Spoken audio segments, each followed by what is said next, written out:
Halo, kembali lagi dengan Arga di sini dari Creative Trader. Ini adalah podcast selanjutan untuk versi Q&A untuk edisi 11 sampai 15 Mei 2020. Seperti podcast-podcast sebelumnya, kita ada seri Q&A ini saya akan menjawab pertanyaan-pertanyaan yang masuk dari peserta-peserta, dari pembaca, dari YouTube, dari inilah YouTube yang lain yang masuk di YouTube dan berbagai tempat yang lain. Saya akan coba menjawab. Saya akan coba secepat mungkin. Ada puluhan pertanyaan yang masuk. Saya akan coba jawab singkat supaya nggak terlalu lama videonya. Langsung aja mungkin. Pertama IHSG dulu. Seperti pada podcast sebelumnya. Untuk minggu ini prediksi saya IHSG tetap bergerak turun. Trennya masih bearish. Dari media CNBC juga udah tanya ke saya dan saya tetap mutusin untuk prediksi saya market masih akan bearish untuk minggu depan.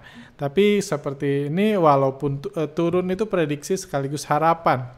Nah, karena saya trader di sini, jadi saya berharap marketnya turun. Tapi kembali lagi saya nggak melihat ini penurunan yang menakutkan, penurunan yang wajar, disertai dengan volatilitas yang wajar juga menurut saya, naik turun luar biasa.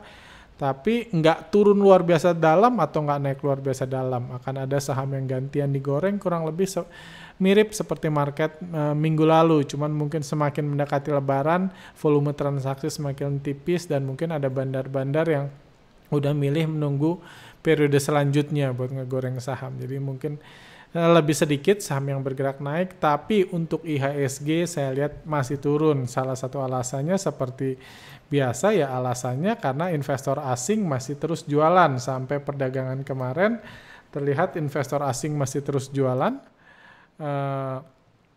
Di sini kita lihat investor asing masih terus jualan. Sampai Jumat kemarin juga jualan cukup besar.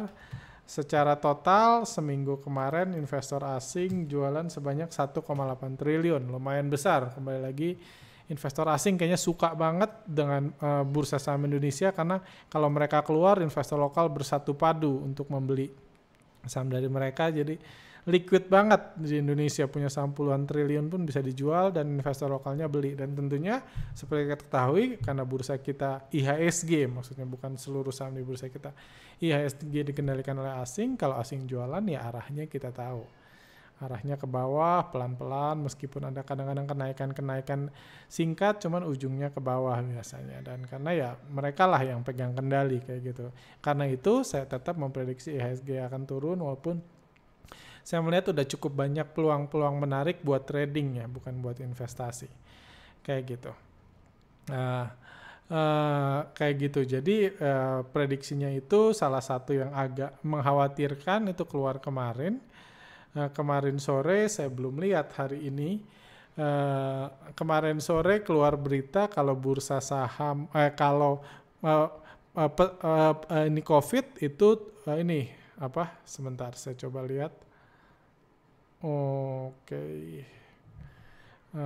Saya lihat sebentar. Terkonfirmasi positif 26. Nggak terlalu banyak. Jadi kemarin ada mencahin rekor jumlah.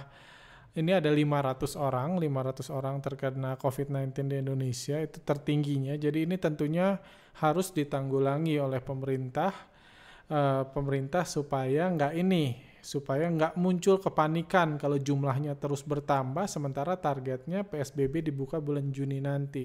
Mungkin paling mudah karena COVID itu virus yang nggak bisa diajak diskusi, mungkin kedepannya kita akan melihat tesnya akan mulai dikurangi untuk mendukung COVID-19 untuk memasuki periode self-defense tadi kayak gitu. Self-defense yang juga dibahas dalam podcast selanjutnya.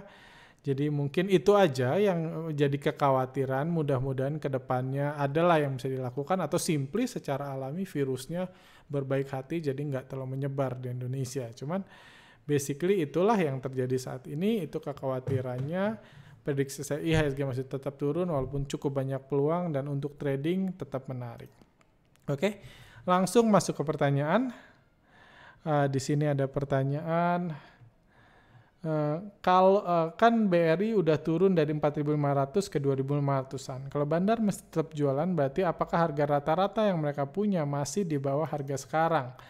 BRI terus jadi saham yang paling banyak dibahas saat ini. Sebentar. Paling banyak dibahas BRI karena sepertinya retail paling banyak nyangkut di BRI sekarang. Dan kita lihat memang kalau kita lihat secara foreign flow memang lokal terus beli. Jadi seperti dibahas tadi sangat wajar kalau harga sahamnya turun karena investor lokal beli dari asing. Asingnya jualan, sahamnya turun. Kayak gitu.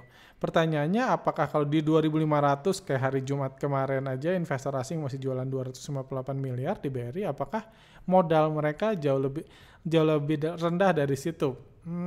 Menurut saya sih enggak gitu ya. Mungkin ya, mungkin enggak. Itu butuh penelitian mendalam dan menurut saya kalau Anda paham analisa foreign flow, Anda paham itu esensinya kurang penting untuk analisa sedalam itu. Menurut saya sih mungkin mereka udah nggak untung.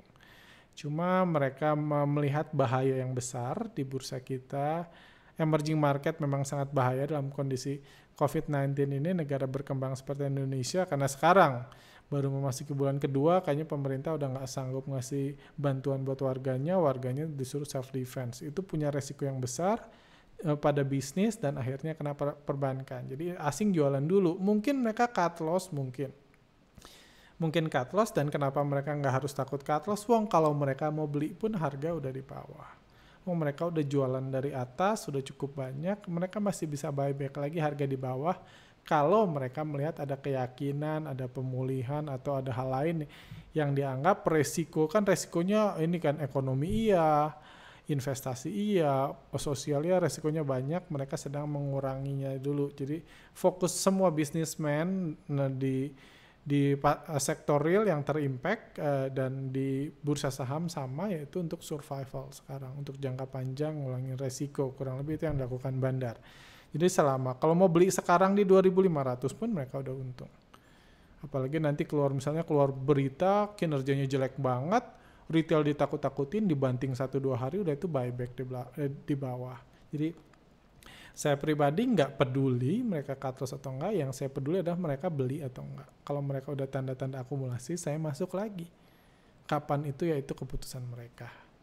Saya bukan dukun dan nggak mau jadi dukun untuk memprediksi tanggal segini asing bakal beli. Saya bukan asing. Ngapain saya yang memprediksi kayak gitu. Jadi saya hanya mengikuti aja. Kayak gitu. Itu pertanyaan BRI. Terlihat akademisi, pedas sekali kata-katanya Bang. Mohon maaf, saya nggak ada maksud ya itu, mohon maaf tidak maksud. Saya nggak tahu Bapak Rudi ini analis atau bukan, cuman memang ya ini obrolan investor lah mungkin. Jadi mungkin agak kurang pas kalau didengar analis, mohon maaf kalau menyinggung. Tapi tentunya kalau para analis, komentator saham, akademisi pengen trading ya tentunya bisa ngobrol. Kalau memang Anda pengen coba-coba beli saham, jual saham, trading, bisa. Ini udah masuk obrolan investor. Tapi memang investor dan ini even Warren Buffett atau Lo Keng Hong pun melihat itu dua koin yang sangat berbeda. Ya dua belah koin yang memang nggak akan pernah nyambung kayak gitu. Sekarang investor pada pegang cash, nungguin saham jatuh. Yang punya saham juga tahu, makanya saham nggak mau turun dengan kondisi yang seharusnya. Jadi kurang lebih dibilang IHSG nggak turun karena investor pegang cash nunggu di harga bawah. Jadi yang punya pun nggak mau cut loss kayak gitu. Nggak juga sebenarnya. Karena faktanya asing terus jualan. Netnya asing aja jualan kan udah puluhan triliun mungkin. Kita lihat 40 hari terakhir aja. 40 hari terakhir aja udah 15 triliun asing jualan. Berarti ada dana cash yang masuk 15 triliun rupiah masuk berubah jadi saham. Jadi kita nggak bisa bilang lokalnya nggak beli. Lokalnya beli 15 triliun. Kayak gitu. Jadi udah banyak yang beli, nggak turun, ada penjelasan lainnya. Hari Rabu saya akan rilis video yang menjelaskan bagi yang belum paham. Seperti itulah kenyataannya, cash is the king. Silahkan bagi yang mau save, cash is still the king menurut saya, apalagi yang buat investasi jangka panjang. Kalau nggak mau gambling terlalu parah, cash is terlalu besar, cash is the king. Maju terus, thank you. Teori baru, semakin banyak utang dan pengangguran semakin tinggi IHSG. Ya, kenyataannya seperti itu. Pendapatnya mulai berubah, kemungkinan ditegur pihak yang mempunyai pangkat tertinggi. Enggak juga.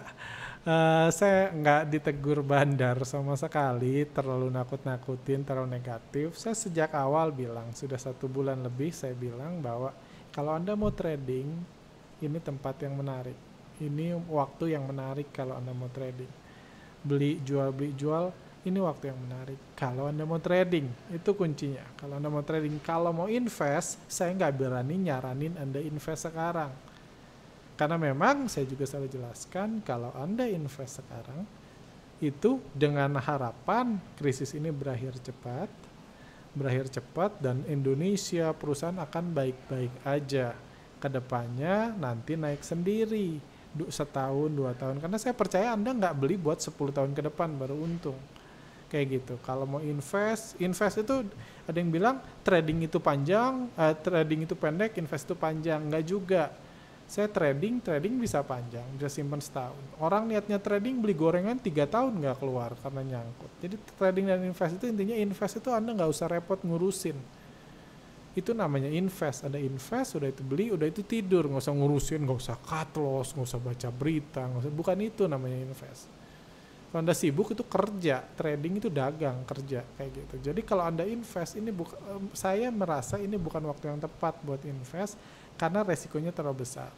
Saya nggak mau jadi orang yang ikut bersalah kalau uang Anda dibelikan saham sekarang buat invest, tiba-tiba setahun lagi krisis ini masih ada, which is saya juga nggak tahu setahun lagi udah ada, masih ada atau enggak, dan yang saya tahu ekonomi akan runtuh banget kalau ini masih setahun lagi.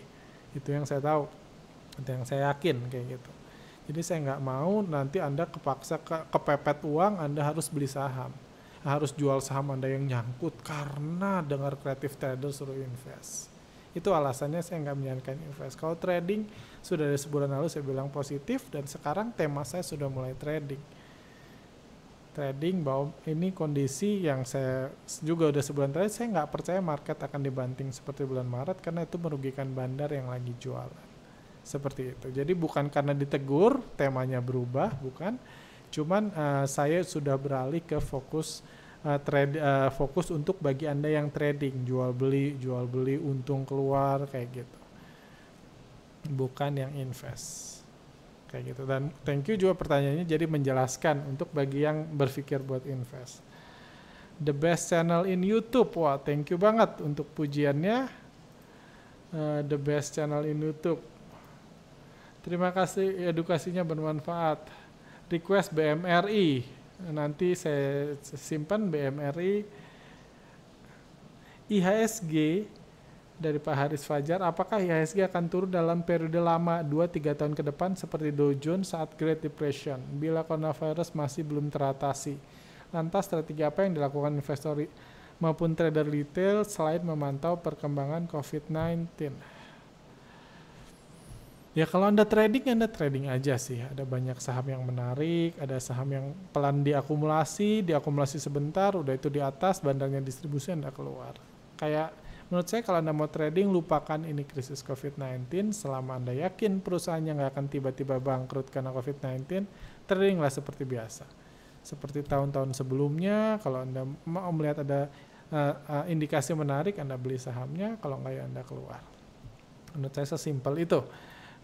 Kalau bearish pun ya bearish bakal lebih susah lagi. Kalau IHSG akan 2-3 tahun ke depan bakal lebih susah lagi kita untuk trading kayak gitu. Cuman ya trading ya mirip kayak gitu. Cuman itu sebabnya karena COVID-19 mungkin bisa berlangsung 2-3 tahun ke depan karena belum tahu solusinya seperti apa saat ini. Jadi kita harus lebih hati-hati bagi yang invest. Trading menurut saya anggap biasa aja, nggak usah nganggap BRI udah murah, Mandiri udah murah, udah nggak usah lagi dianggap itu. Anggap harga sekarang, kalau dari titik ini turun lagi buat Anda merasa murah, Anda beli. Titiknya titik hari ini aja, nggak usah titik pembukaan 2019 karena dunia sudah jauh berubah. Dari dari 2019, awal 2020 dengan sekarang sudah banyak berubah.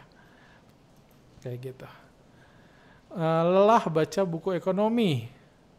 Kalau baca buku ekonomi bertahun-tahun dibodohin doang, mendingan baca Koping Hu ngayal terus. Saya nggak tahu ini maksudnya apa, maksudnya menyindir atau enggak, saya nggak tahu. Cuma ya menurut saya belajar ekonomi nggak ada salah. Saya sendiri mahasiswa ekonomi, walaupun mungkin teori ekonomi itu hanya dihubung-hubungkan dengan pergerakan harga saham, nggak dihubungi dengan teori ekonomi juga harga saham akan bergerak sendiri karena intinya dagang. Namanya dagang, orang jualan ayam nggak ada hubungannya sama teori ekonomi. Cuma kalau mau dihubung-hubungkan bisa kan. Orang jualan sayur nggak ada hubungannya. Tanya petani, apakah pertimbangan ekonomi Anda terhadap GDP dan terhadap harga sayur? Nggak ada hubungan. Itu mau-mau yang punya sayur. Saham pun kayak gitu.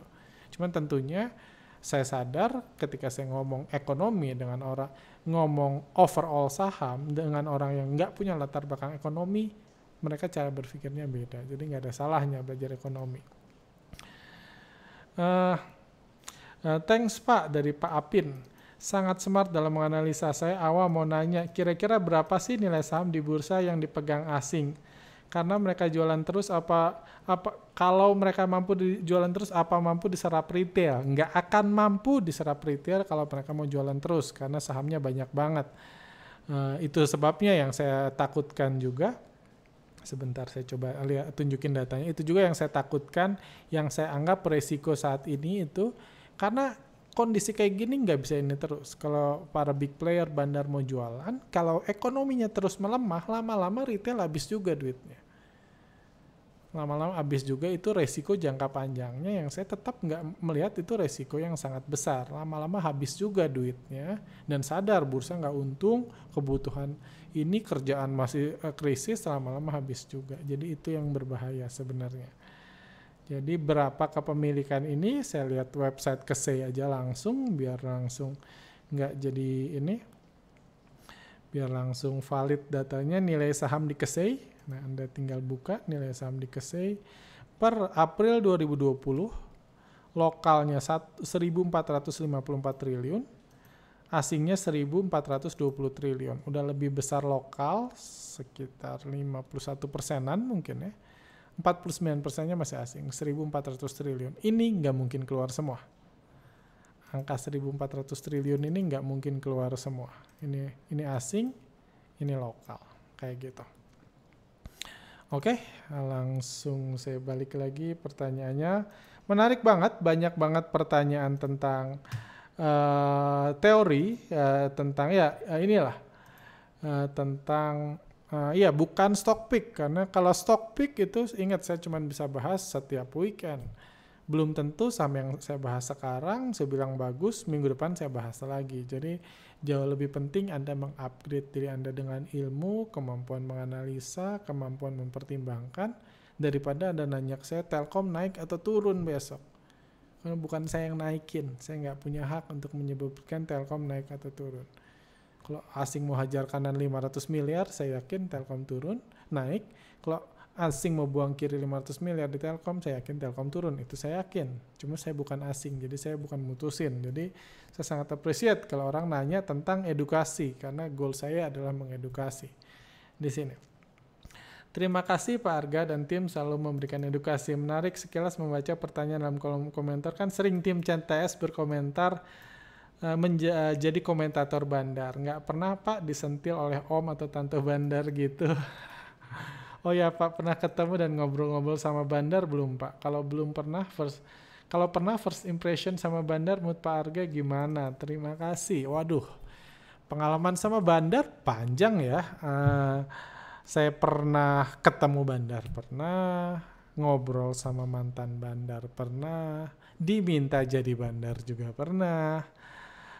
Kerjasama masuk dalam tim bandar, diperintah sama bandar untuk ngegoreng saham juga pernah, kayak gitu. Jadi mungkin ada video lain, podcast lain yang bisa buat saya cerita tentang itu. Jadi ya karena saya orang market, jadi ya itu pengalaman lah. Kalau Anda ngobrol sama market, sales sekuritas, bagian yang urusan sama jual beli saham, bukan urusan mengomentari saham. Yang jual beli saham Anda akan ketemu banyak cerita yang sama. Itu riset saya sejak lebih dari 10 tahun lalu. berhubungan dengan itu. Jadi semuanya pernah. Kenapa nggak disentil? Apa nggak takut? Nggak juga, karena kalau ini adalah saya mungkin Bapak ini baru ya follow kami. Cuma kalau Anda sudah ikut website kami sejak bertahun-tahun terakhir, kami pernah dikirimin surat sama bandar. Kita pernah dikirimin pesan sama bandar. Nah ini, Anda bisa baca, tinggal search surat di website kami. Surat dari Bandar Posa untuk para nyangkuters. Kami pernah jadi tim pembela, atau at least bagi publik membangun opini buat membela bandar waktu zaman krisis. Jadi banyak. Tapi intinya saya yang saya lakukan di sini, saya menjelaskan how the market works dan apa yang terjadi di balik candlestick naik turun yang Anda lihat ini. Ini kotak ini ada artinya ini. Ya kotak ini nggak berarti apa-apa, tapi yang menyebabkan kotak ini terjadi ada artinya di balik sana. Kalau Anda lihat kotak ini ya tetap kotak. Kayak gitu. Jadi itu yang mau saya jelaskan, menjelaskan how the market works, dan saya nggak punya cara lain menjelaskan how the market works kalau nggak ngomongin bandar. Tapi di sisi lain saya bukan orang yang senang ngeganggu bisnis orang lain. Nah, minggu lalu ada yang nanya juga, tolong buatin dong list waktu saya rilis video tentang 3 pertanyaan penting untuk paling penting dalam fundamental. Salah satunya perusahaannya perusahaan beneran atau perusahaan abal-abal. Ketika buat video itu ada yang minta ke saya, tolong dong, ketika buat video ada yang minta saya, tolong dong buat list perusahaan abal-abal. Saya bilang, aduh nggak bisa dong, kalau kayak gitu berarti saya nyusahin bisnis orang dalam video ini. Nyusahin bisnis orang, bandar udah capek-capek buat emiten, buat saham, segala macam. Terus saya bilang abal-abal jangan dibeli, kayak gitu berarti saya kan nyusahin bandar. Dia orang usaha di sini, saya nggak mau nyusahin mereka, saya respect sama mereka karena bagi saya bandar bukan orang jahat. Bagi saya bandar, bahkan saya ngefans banget sama bandar karena saya sehari-hari kerjanya ngikutin bandar. Bandar beli, saya beli, bandar jual, saya jual. Itu sebabnya juga saya nggak suka ngasih stock pick. Karena menurut saya di mana-mana, saya kan nyopetin bandar. Bandar beli, saya ikut beli. Kalau saya beli sendiri mungkin aman. Kalau saya ngajak Anda di YouTube, ditonton sama ribuan orang, semua masuk, nanti bukan nyopet namanya, either ngerampok atau ngerusuhin bandar kan. Kan dimana nyopet itu sendiri-sendiri. Nyopet itu sendiri-sendiri. Dan saya nggak pernah ketemu trader sukses, trader yang benar-benar trader, yang nggak jualan rekomendasi berbayar, yang beli ngajak-ngajak orang. Belum pernah. Woi yuk kita beli di forum-forum, beli saham itu enggak. Itu either cuman kompor, labil kayak gitu, atau seneng aja kayak gitu. Kalau enggak, atau simply dia ujung-ujungnya mau jualan rekomendasi berbayar, join premium ini. Jadi saya pribadi, ya kalau saya kebetulan diminta bahas saham dan saya punya, saya bilang saya punya. Saya nggak pernah bilang kapan saya belinya, ya sangat jarang kapan belinya, dan juga nggak bilang kapan jualnya. Kalau untung saya nggak pernah pamer, kalau rugi pun nggak pernah pamer. Ya udah. Kalau saya, kenapa nggak berbaik hati? Karena menurut saya itu bukan berbaik hati ngasih stock pick itu. Kalau saya berbaik hati ya mendingan, kalau saya untung ya untungnya lah dibagi-bagi ke orang. Untungnya lah buat ini kayak gitu. Itu prinsip saya. Mungkin kalau yang jual rekomendasi berbayar punya prinsip lain, mungkin bisa lebih tepatnya kayak itu. Tapi intinya saya respect sama bandar. Kadang-kadang ada yang ngirim message ke kami pun, ya kami oke, tolong jangan bahas ini, nggak saya bahas. Ada beberapa kesempatan bandarnya request, tolong jangan broadcast, jangan ini. Cuman memang setelah awal tahun karena ada krisis perbandaran, bandar diobok-obok, orang nggak ngerti, sibuk ngurusin bandar, yang ujungnya malah ngerusak bursa saham itu sendiri, dikendalikan sama orang nggak ngerti. Kami sedikit lelo lah, nggak terlalu bahas tentang bandar. Dan kebetulan disambut dengan krisis COVID-19, jadi kami bahasnya COVID aja lah. Bahas prinsip-prinsipnya aja, kami nggak terlalu banyak bahas tentang bandar lagi akumulasi ini, lagi distribusi saham ABC kayak gitu, biar marketnya tetap sehat kayak gitu. Digorengnya gantian. Oh ya, memang bandar digoreng gantian. Bahas WSBP dong Om, dulu awal prediksi ke 800. Nah ya benar. Tapi sampai sekarang malah 100. Retail makin banyak yang beli saham ini. Ya benar, WSBP itu cerita lama di website kami. Berarti Bapak ini kalau ingat berarti sudah pernah bahas di Gathering. WSBP udah kami bahas sendiri sejak 400, 500 pun kami bahas kesalahan apa yang kami lakukan di situ dan kenapa harga sahamnya turun, dan intinya ini jadi saham favorit WSBP. Bagi Anda yang mau baca ikutin, silakan ikutin artikel-artikel kami tentang WSBP. Mungkin terlalu panjang dijelaskan, cuman gimana WSBP di 100, mungkin itu aja yang coba saya jawab sekarang. Harganya mulai bergerak naik. Tadi bilang kepemilikan retail terus beli. Kita lihat MD ini akhir tahun lalu, akhir bulan kemarin, kepemilikan retail di sini udah 41%. Jadi menurut saya sudah sangat susah naik kalau kepemilikan asing 41%. Kepemilikan investor retail itu 41%, kepemilikan lokal sini 79%. Jadi saham kayak gini itu susah naiknya. Kalau Anda mau beli saham murah, mending nggak usah WSBP. Ya kecuali Anda ya siap nunggu kalau Keng Hong terus average down, silahkan. Cuman kita lihat ini yang orange ini grafik kepemilikan investor retail. Ini saya lagi ngomong jangka panjang ya buat investasi. Kalau mungkin hari ini diakumulasi, minggu ini diakumulasi, bisa aja ada akumulasi pendek. Cuma saya nggak terlalu optimis. Saya nggak menganggap ini saham yang menarik untuk disimpan dalam jangka panjang, simply karena kepemilikan retailnya besar. Dan dalam podcast, dalam materi edukasi yang lain, kami sempat mengatakan TMPI yang kepemilikan publiknya sampai 99% udah itu delisting. WSBP masih jauh memang dari delisting karena masih 41, cuma tetap aja. Kalau saya jadi bandar, saya punya cash banyak pun saya nggak mau naikin WSBP. Karena retailnya banyak banget, harus dibeliin dikit-dikit. Kayak gitu. Jadi secara harga sudah menarik sebenarnya. Cuma kembali lagi, kalau retail segitu saya nggak menganggap ini menarik dalam jangka panjang. Cuma kalau jangka pendek, tanggung saya lihat seminggu terakhir deh. Saya lihat seminggu terakhir secara bandarmologi ada apa. Mungkin menarik buat 1-2 minggu ke depan, bukan buat disimpan lama. WSBP kita lihat.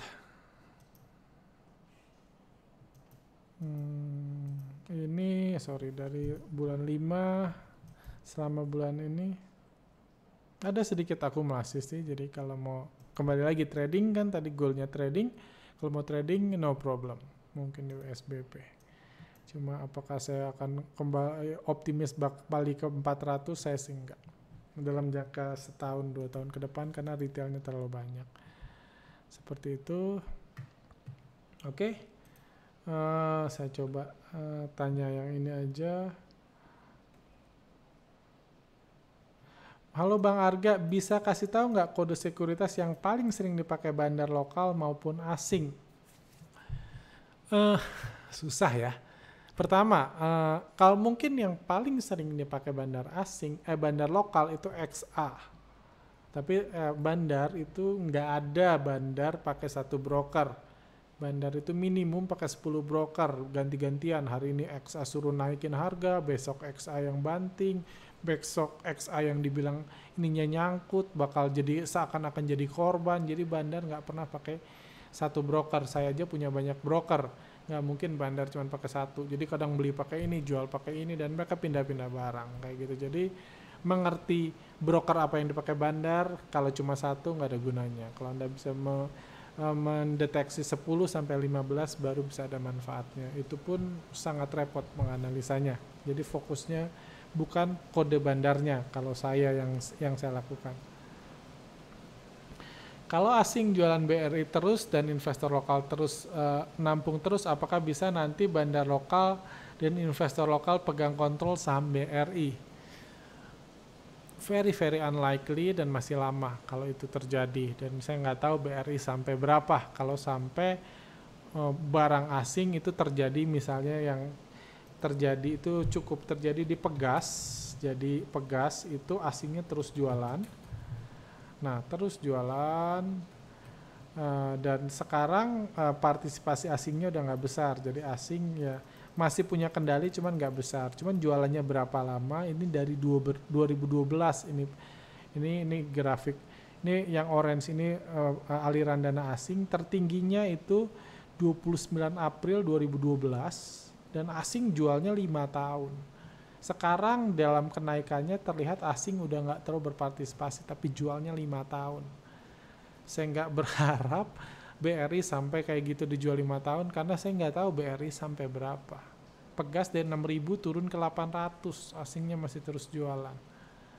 Kayak gitu. Kalau BRI dijual 2 tahun lagi mau ke berapa BRI? Saya prefer saham BRI terus dibandari asing dan menurut saya lebih mungkin kondisi membaik ke depannya dan bandar mutusin investor asing mutusin beli lagi, mudah-mudahan pada saat itu lokalnya berbaik hati menyerahkan sahamnya ke asing di harga murah jadi bisa naik lagi. Saya sih nunggu itu aja daripada nunggu BRI dibandarin lokal, which is bandar lokal juga nggak lebih mudah kok diikuti daripada bandar asing. Kayak gitu. Saya coba skip. Tujuan Pak Arga bahas bandarmologi apa ya Pak? Penasaran kalau dicari bandar nggak takut Pak, udah dijelaskan. Saya coba keep beberapa kode etik untuk nggak ngeganggu bisnis orang. Saya cuma menjelaskan how the market works. Market itu kayak gini, ini kayak gini, ini kayak gini, kayak gini, membantu karena saya percaya setiap orang polos yang nggak tahu apa-apa, cuma tahu teori atau ini masuk ke dunia seperti stock market kalau nggak punya pemahaman yang luas tentang how the market works, gimana cari peluang dan gimana mengukur resiko, mayoritas orang akan celaka. Jadi saya coba bantu itu. Banyak orang ngajarin tarik garis, banyak orang ngajarin memperhatikan pattern candlestick, silahkan kalau Anda mau belajar. Cuma itu nggak membantu Anda memahami apa yang terjadi di market sebenarnya. Jadi saya cuma bantu sisi itu. Kalau mau masuk pakai candlestick, mau kayak udah kayak ibu hamil grafiknya silahkan. Itu keputusan Anda bisa belajar dari YouTube lain atau website lain. Cuman alasan saya karena saya mau membantu menjelaskan kepada Anda how the market works. Jadi Anda tahu resiko, tahu ini. Karena menurut saya kalau Anda tahu resikonya dan tahu peluangnya, Anda akan bisa menemukan potensi keuntungan yang baik di situ. Yang perlu dicermati yang sebelumnya sudah diterangkan tapi malah tidak disimpulkan adalah euforia dengan mulai akan dibukanya PSBB dan proyeksi harga minyak yang kembali normal, positif untuk emiten coal. Menarik jawaban dari Pak David. Jadi di podcast ini kan saya jelaskan tentang PSBB yang kemungkinan akan dibuka bulan Juni. Yang saya nggak bahas adalah harus Pak David mengatakan ada euforia di bursa saham yang menggambarkan bahwa karena PSBB dibuka, IHSG-nya merespon positif. Merespon positif, harga sahamnya jadi naik karena merespon euforia, karena ada optimisme karena PSBB mau dibuka. Itu yang dikatakan. Cuman satu hal yang perlu dipahami, euforia atau panik itu yang nyiptain bandar. Jadi bukan kita. Kalau cuma Anda doang yang seneng nggak ngefek ke IHSG. Cuma Anda doang yang semangat PSBB mau dibuka nggak ngefek.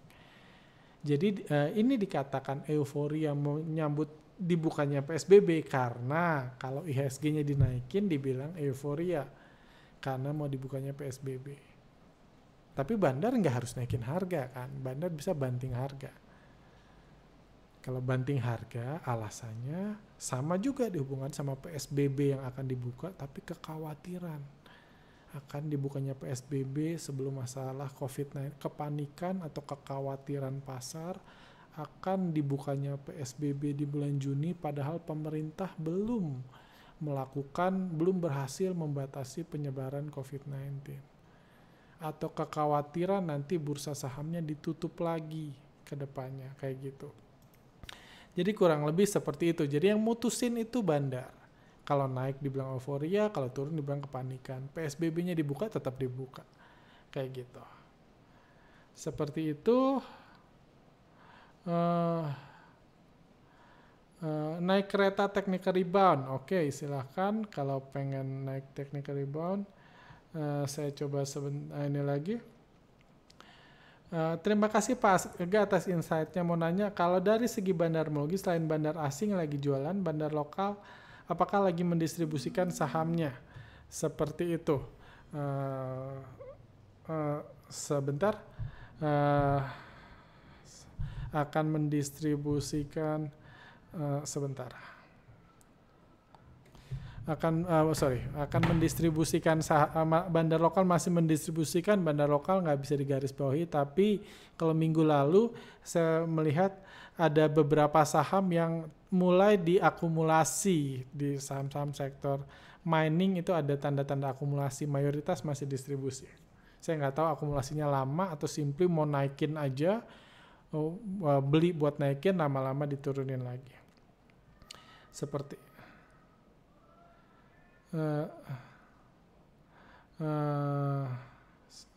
thanks sharingnya. Saya Telkom, oke. Bahas 9 sektor yang ada di IHSG, aduh kebanyakan. Menurut Pak Arga, prospek Cleo untuk jangka panjang gimana ya Pak? Saya kurang suka dengan bandarnya Cleo. Bukan bandarnya ya, saya nggak kenal secara pribadi. Cuman apa ya? Gimana ya? Intinya agak berbahaya ngikutin bandar yang satu ini. Jadi ini bukan hanya bisnis air, tapi bisnis saham. Bukan hanya nyari untung di jualan air mineral, tapi nyari untung di bursa saham juga. Mungkin sederhananya seperti itu. Telkom, saya bahas Telkom.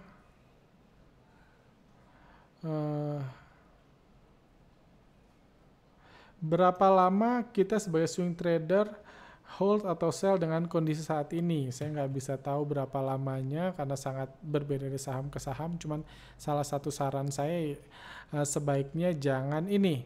Sebaiknya lebih cepat dari Anda biasanya trading. Kayak gitu. Oke, saya rasa itu aja. Saham belum turun tajam karena belum ada berita kebangkrutan dari segala sektor, terutama di perbankan. Bulan-bulan depan kalau keadaan masih seperti ini, saya rasa baru mulai munculnya perusahaan jumbo yang akan bangkrut. Disitulah mulai turun, dan turun DJI maupun dunia. Saya setuju kalau ada bank besar turun, itu akan menyebabkan kepanikan. Kok dia terancam bangkrut. Cuman ya sebelum itu terjadi, kembali lagi, fundamental hanya works kalau kalau perusahaannya bangkrut, sahamnya bangkrut. Before that itu murni keputusan bandar. Pak, Gia masih bisa naik. Sekilas saya lihat masih akumulasi bandarnya belum jualan. Cuman saya pribadi nggak menyarankan untuk beli ketika harganya naik udah tinggi seperti itu. Apalagi pesawatnya udah mulai terbang katanya. Jadi jangan-jangan sahamnya mendarat lagi, perusahaannya beroperasi. Terakhir mungkin Pak Arga, kalau investor retail melihat pergerakan asing terlebih dahulu, apa kita selalu bakal ketinggalan dan tidak sempat mendapatkan profit dari transaksi tersebut? Apa caranya supaya tidak terlalu terlambat? Bahas BCA dan ICBP. Sebentar, saya coba. Jadi intinya kalau BBCA, misalnya ini BBCA, apakah kalau ngikutin asing itu nggak terlambat? Seperti itu. Jadi terlambat atau enggak? Sebenarnya ini ya. Jadi pilihannya adalah mau terlambat atau menebak. Menebak. Jadi Anda asing bisa jualan 3 bulan, Anda nebak. Anda jadi dukun kan. Jadi dukun, nanti tanggal 27 Mei 2020 asing bakal beli di saham BBCA. Anda nebak. Jadi Anda beli tanggal 26 Mei, misalnya 26 Mei masih jualan. Anda nebak gitu. Anda mencoba menjadi dukun. Nggak salah, saya nggak menyalahkan dukun. Dukun juga profesi, dukun juga cari makan. Cuman itu pilihannya. Anda bisa nebak atau Anda bisa follow. Kalau saya akan nunggu asingnya beli dulu di BCA. Misalnya di sini. Ketika asingnya jualan, Saya nggak nebak kapan asing masuk. Tapi ketika lihat asingnya mulai masuk, 4 hari misalnya berturut-turut masuk, saya masuk, misalnya saya masuk di sini. Saya nggak nebak, saya nunggu. Jadi kalau saya ditanya, kapan BCA naik? Kalau asing beli. Kapan asing beli? Nggak tahu, itu urusan asing. Kayak gitu, jadi saya nunggu. Kenapa saya nunggu asing? Karena asing kalau belanja itu nggak sehari 2 hari. Dia biasa belanja ratusan miliar, jual ratusan atau triliunan, jual triliunan. Jadi di masa asing akumulasi saya bisa kebagian cuan. Begitu juga kalau asing jualannya nggak akan 3 hari. Asing beli BCA 3 triliun nggak bisa jual sehari, jualnya pun pelan-pelan. Jadi ketika asing mulai beli, saya ngekor, saya ngikutin asing. Ketika asing jualan, saya ngikutin, saya nggak nebak. Saya nggak jadi dukun yang memprediksi tanggal 27 Juli 2020 jam 14.35 asing mulai jualan. Itu dukun. Ada orang yang jualan kedukunannya untuk hidup di bursa saham, silakan. Kalau saya nggak perlu tanggal berapa asing jualan, nggak perlu, saya liatin asing, saya pantau, sistem kami real time mengamati asing. Kalau asingnya mulai jualan, saya lihat, wah ini udah jualan lumayan, saya jualan. Karena asing itu selalu bergerak dalam jumlah besar, baik untuk beli, jumlah besar artinya nggak bisa beli sehari, nggak bisa jual sehari. Jadi nggak terlambat, yes, tapi bukan berarti hanya kita nggak perlu beli di asing hari pertama, kalau asing belinya 30 hari kan. Masuk di hari keempat pun nggak apa-apa. Asing jualannya 30 hari, nggak perlu jualan di hari pertama asing jualan.